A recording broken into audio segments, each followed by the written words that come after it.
اب ایک بات اور سنیے، یہ فتاوی رضویہ شریف یہی 24ویں جلد ہے، یہی 24ویں جلد ہے۔ سنیے، آج کل ڈرامہ چل رہا ہے، آج کل ایک ڈرامہ چل رہا ہے۔ کیا ڈرامہ؟ اب بہت ہو گیا، اب روڈ پہ آ جاؤ۔ حیرانی ہو رہا ڈرامہ، اب بہت ہو گیا، اب ایسے کام نہیں چلے گا، اب مسلمانوں کو روڈ پہ نکلنا پڑے گا، ایسی باتیں کر رہے ہیں۔ یہ بہت ڈرامہ چل رہا ہے۔ اس کی حقیقت کیا ہے یہ بھی فتاوی رضویہ سے سنیے۔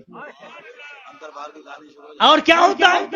جو حق پرست علماء، سرکار شیر ہندوستان ہو، حضور ناصر ملت ہوں، حضور سنابل ملت، سبحان اللہ، شہزادگان مظہر اعلیٰ حضرت، یہ نبیرگان مظہر اعلیٰ حضرت ہوں، علماء حق جو خاندان مظہر اعلیٰ حضرت کے ہیں بالخصوص، وہ حضرات جب یہ کہتے ہیں کہ کسی جگہ یہ دھرنا ورنا کے چکر میں نہ پڑنا، یہ احتجاج وغیرہ کے چکر میں نہ پڑنا، اور حضور مظہر اعلیٰ حضرت نے بھی فتاوی حشمتیہ میں لکھ دیا ہے کہ یہ سب، یہ دکانیں بند کروانا، یہ کالی جھنڈیاں لگوانا، یہ احتجاج کروانا، یہ سب ناجائز و حرام ہے، کچھ جائز نہیں۔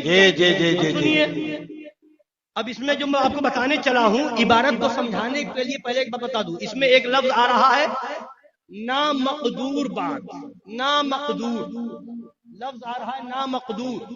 اب یہ نامقدور کیا ہے اس کو سمجھا دوں، تب آپ پوری بات سمجھ جائیں گے۔ ایک ہے مقدور، ایک ہے نامقدور۔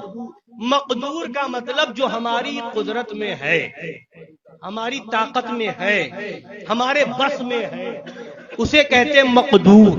جو ہمارے بس کے باہر ہے اسے کہتے ہیں نامقدور، اسے کہتے ہیں، بولیے، نیند آ رہی کیا؟ تو زور سے بولیے ذرا سا۔ نامقدور جو ہمارے بس کے باہر، پڑوس میں وہابی ہے، دعوت نہیں دیں گے تو کون سی دفعہ لگے گی؟ کوئی سی نہیں، بولیے، کوئی سی نہیں دفعہ لگے گی۔ کوئی کیس ہو جائے گا؟ نہیں ہوگا نا، ہماری مرضی ہے۔ ہندوستان میں جمہوریت میں رہتے، ہمیں اختیار ہے، جس کو چاہے پوچھے، جس کو چاہے نہ پوچھے، بولی ہے کہ نہیں؟ تو وہابی کو نہیں پوچھیں گے، دیوبندی کو نہیں بلائیں گے تو کچھ نہیں ہوگا، کوئی کیس نہیں، کوئی دفعہ نہیں لگے گی۔ ہماری قدرت، ہم چاہے تو بلائیں، نہ چاہے تو نہ بلائیں، مگر پھر بھی لوگ بلاتے ہیں کہ نہیں بلاتے؟ بولیے، بلاتے ہیں۔ تو یہاں بچنا وہابیت سے، دیوبندیت سے، یہ ہمارے بس میں تھا، اس کو کہتے مقدور۔ وہ بچ نہیں پا رہے، اور پھر جو ہمارے بس میں نہیں ہے کہ ہم یہ منوا لیں، ہم یہ منوا لیں، ہم یہ منوا لیں، ہم ایسا کروا لیں، ہم ایسا کروا لیں، جو ہمارے بس میں نہیں ہے اس کے لیے دھرنا دو، احتجاج کرو، روڈ پہ آؤ۔ اور ایسا کرنے والے جیل بھی چلے گئے، ہے نا؟ اور کچھ اور نکلے کہ چلو اب برداشت نہیں ہوگا، اب جیل بھرو، آندولن، ایسا کرو، ویسا کرو، خود تو ادھر ادھر سے سورس لگا کے بچ جائیں گے، اس پارٹی سے اس پارٹی سے مل کر کے بچ جائیں گے، اور مسلمانوں کے لوگ، یہ مسلمانوں میں سے سیدھے سادے لوگ، کچھ وہ لوگ گورنمنٹ کی نظر میں آ جائیں گے اور انہیں جیل کی سلاخوں میں ڈال دیا جائے گا۔ پھر پوچھنے بھی نہیں جائیں گے کہ ماں باپ کا کیا حال ہے، گھر والوں کا کیا حال ہے، وہ ایک لوتا بیٹا تھا یا گھر میں اور بھی کوئی کمانے والا تھا، ماں اس کی جو ہے اب اس کو کس کے سہارے رہے گی، بیوی بیوہ ہو گئی، بیوی جو ہے کس کے سہارے رہے گی، بیوہ تو ابھی نہیں ہوئی، جیل میں گیا ہے، مگر اگر بیوہ بھی ہو جائے تو پوچھنے نہیں جائیں گے۔ تو یہ تو نیتا لوگوں کا حال ہے، یہ تو نیتا لوگوں کا حال ہے، یہ سب کرواتے ہیں، مسلمانوں کو اکساتے ہیں، ابھارتے ہیں، آ جاؤ، ایسا کر لو، ویسا کر لو، احتجاج کرو، دھرنا کرو۔ یہ ہماری شریعت اجازت نہیں دیتی۔ بولیے، آج کے حضرتوں کی سنو گے کہ اعلیٰ حضرت کی سنو گے؟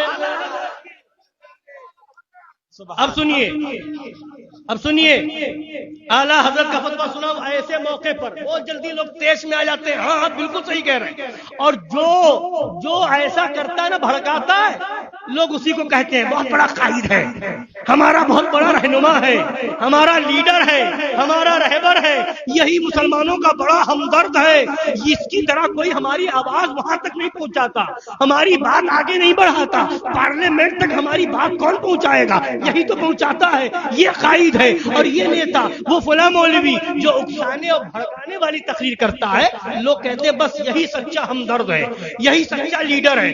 مگر آؤ، وہ خیر خواہ ہے یا کون خیر خواہ ہے؟ کون خیر خواہ ہے؟ اعلیٰ حضرت کی سنو گے؟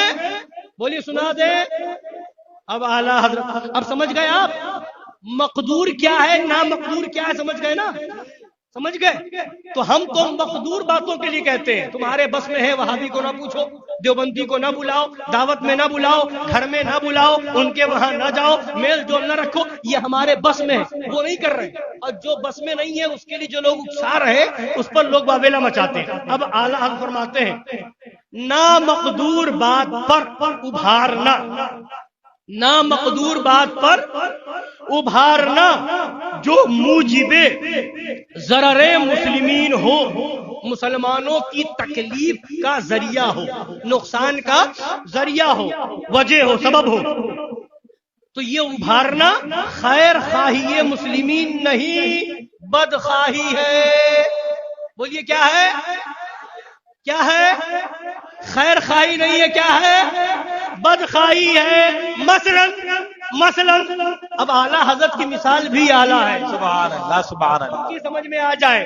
مثلا دریا میں طوفان ہے، دریا میں طوفان ہے، کچھ لوگ ڈوب رہے ہیں، جو کنارے پر ہے اور تیرنا نہیں جانتے، انہیں مجبور کرنا کہ ان کے بچانے کے لیے طوفان میں کود پڑو۔ اللہ اللہ، سمجھ رہے؟ دریا میں طوفان ہے، کچھ لوگ ڈوب رہے ہیں، جو کنارے پر ہے اور تیرنا نہیں جانتے، انہیں مجبور کرنا کہ ان کے بچانے کے لیے طوفان میں کود پڑو۔ ان کا بچانا نہیں، یہ مارنا ہے جی، ان کا بچانا نہیں بلکہ ان کا ڈبونا ہے۔ اللہ اللہ، وہ تو ڈوب رہا ہے، جو دریا میں طوفان میں پھنس گیا وہ تو ڈوب رہا ہے، اور جو تیرنا نہیں جانتے ان سے کہا جا رہا تم بھی چلو کود جاؤ، بچا لاؤ، تو یہ ان کو بچانا نہیں ہے، یہ جو کنارے ہیں ان کو ڈبونا ہے، ان کو ڈبونا۔ یہ خیر خواہی نہیں ہے، یہ بدخواہی ہے۔ لہذا اے سنی مسلمانوں، جو تمہیں اس طرح کی باتیں کر کے ابھارتے ہیں، احتجاج کرواتے ہیں اور جیل بھرو آندولن کرواتے ہیں، گورنمنٹ کے سامنے لا کر کے کھڑا کرتے ہیں اور تمہیں نشانہ بنواتے ہیں، یہ خیر خواہ نہیں ہے، یہ تمہاری بدخواہ ہے۔ اگر خیر خواہی چاہتے ہو تو اللہ نے فرما دیا لا یکلف اللہ نفسا الا وسعها، جتنی تمہاری طاقت ہے اتنے ہی اللہ نے تمہیں مکلف بنایا ہے۔ بے شک بے شک بے شک، سبحان حکم اللہ، خدا بھول جاؤ، حکم رسول بھول جاؤ، حکم شریعت بھول جاؤ، اور نیتاؤں کے چکر میں، نام نہاد ملاؤں کے چکر میں، جعلی پیروں کے چکر میں پھر جو ہے اپنی جان کی بازی لگا دو۔